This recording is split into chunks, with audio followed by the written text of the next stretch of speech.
Existem boas chances de que os problemas que mais afligem você não sejam as grandes questões da humanidade, como o surgimento do universo ou o que existia antes disso tudo. Não é porque esses assuntos sejam desinteressantes, mas sim porque a maioria de nós está ocupada demais com os problemas do dia a dia, as contas a pagar, os desejos mundanos, as incertezas da vida e os anseios do coração.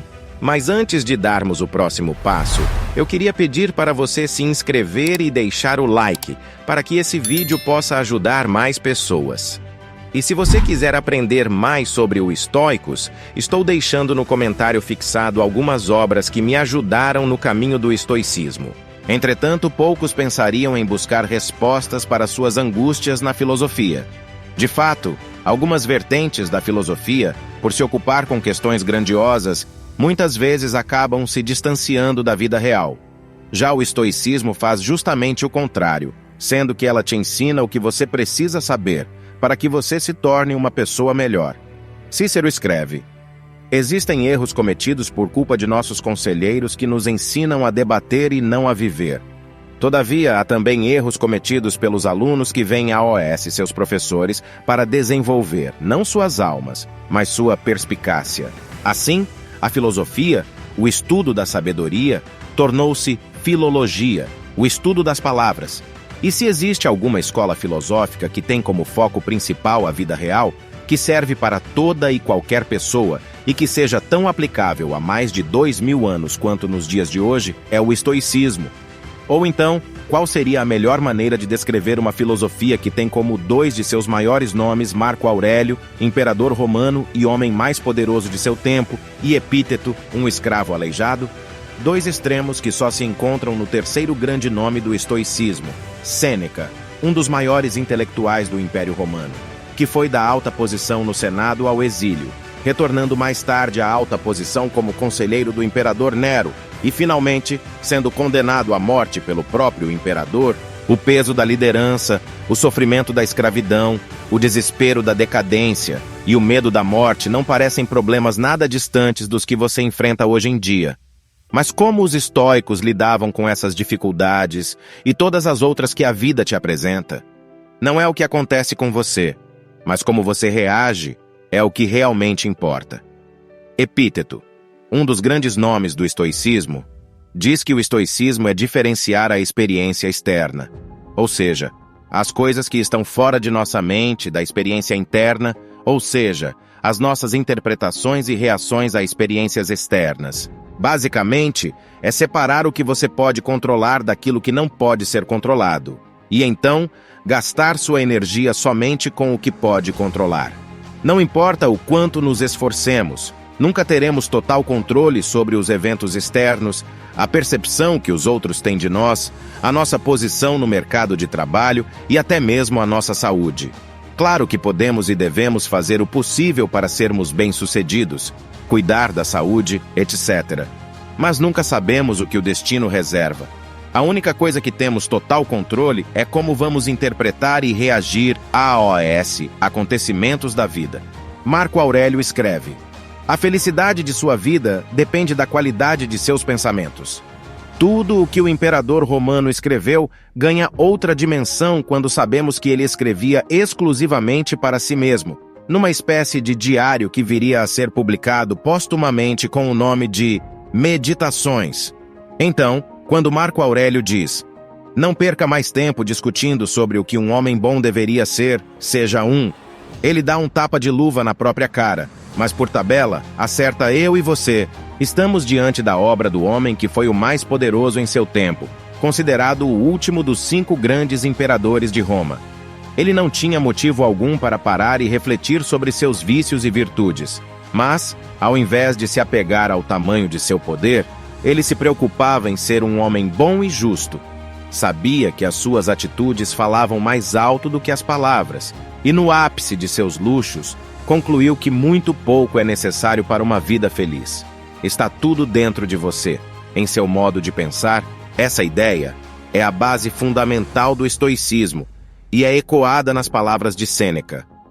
Até que tenhamos começado a viver sem elas, não conseguimos perceber como muitas coisas são desnecessárias.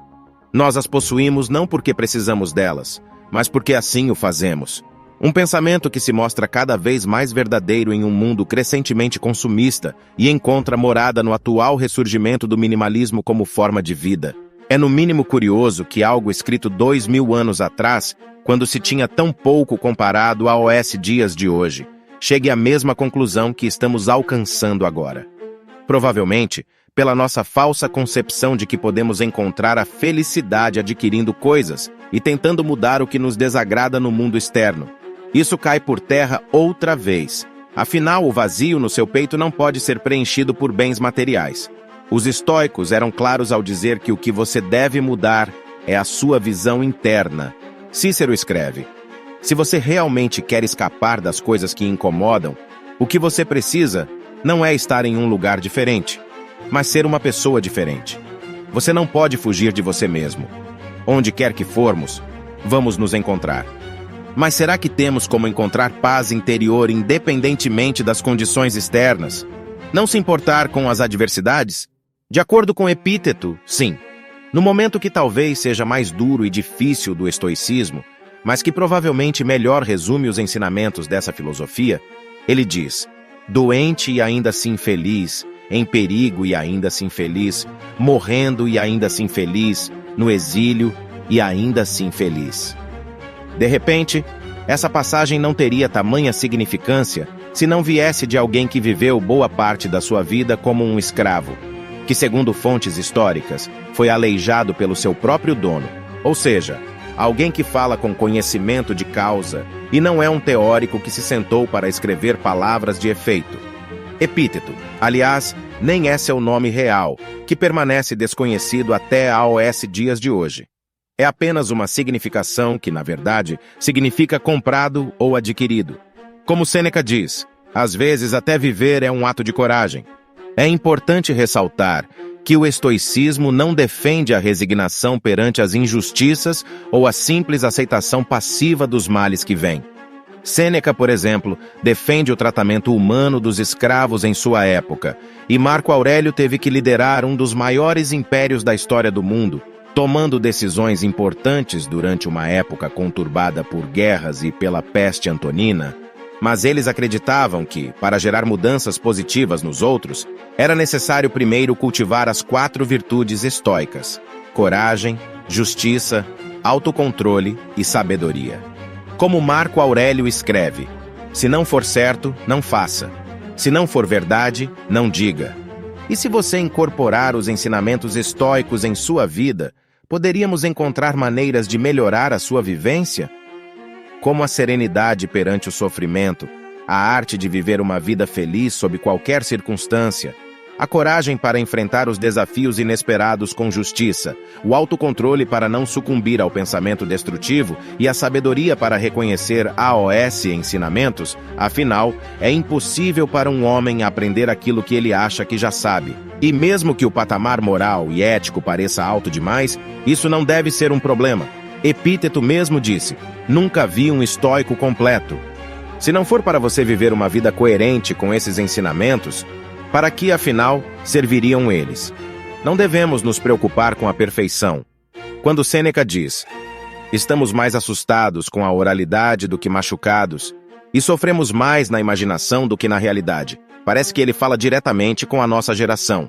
E Marco Aurélio complementa com o que é praticamente um antídoto ao vitimismo: escolha não ser atingido, e você não se sentirá atingido.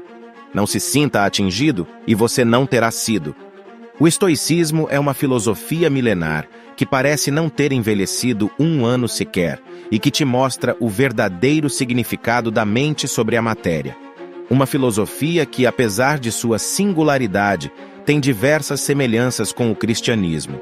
Inclusive, por correspondências trocadas entre Sêneca e o apóstolo Paulo, encerro o vídeo com a definição certeira de Epíteto: a filosofia não visa assegurar qualquer coisa externa ao homem.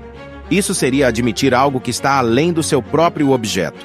Pois assim como o material do carpinteiro é a madeira e o do estatuário é o bronze, a matéria-prima da arte de viver é a própria vida de cada pessoa.